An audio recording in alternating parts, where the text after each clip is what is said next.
Hi everyone, আজকে আমি অনেক ইজি একটা রেসিপি শেয়ার করছি। এটা টমেটোস অ্যান্ড এগ।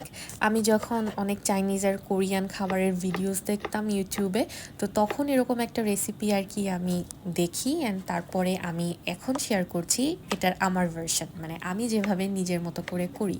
তো এখানে সব কিছু কেটে নিচ্ছি, ইনগ্রিডিয়েন্টগুলো এই যে টমেটো, তারপর গোল্ডেন অনিয়ন, স্প্রিং অনিয়ন সব কেটে নিলাম। এরপরে প্যানে তেল দিয়ে আমি ফার্স্টে দুটো ডিম স্ক্র্যাম্বল করে নিচ্ছি। এই খাবারটা অনেক ইজি আর খুবই অল্প সময় লাগে করতে। তো এটা আমি তখন করি যখন আর কি আমার কোনো কিছু রান্না করতে ইচ্ছা করছে না, মানে মুড নাই, তখন আর কি মানে এটা করতে হাইয়েস্ট হয়তো বা 15 to 20 মিনিটস লাগে। তো এটা করে নিই।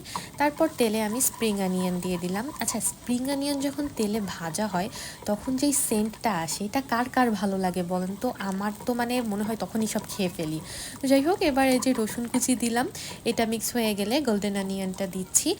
এখানে যে গোল্ডেন অনিয়নই দিতে হবে এমন কোনো কথা নেই। এখানে নর্মাল যে লাল পেঁয়াজ আমাদের বাংলাদেশে পাওয়া যায় ছোট ছোট, এটাও ইউজ করা যায়।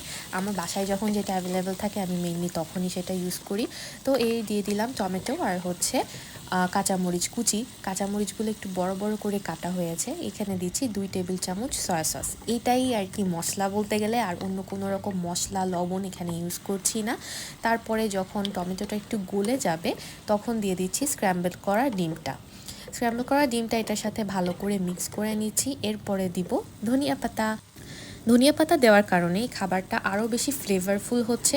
এইটার আরও দুটো ইনগ্রিডিয়েন্ট আছে, একটা হচ্ছে গোলমরিচের গুঁড়ো আর একটা হচ্ছে চিনি। এখন আপনি হোয়াইট সুগার দেন, ব্রাউন সুগার দেন, আপনার পছন্দ। আমি এখানে দিচ্ছি আখের গুড়, আখের গুড়ের গুঁড়া মেইনলি।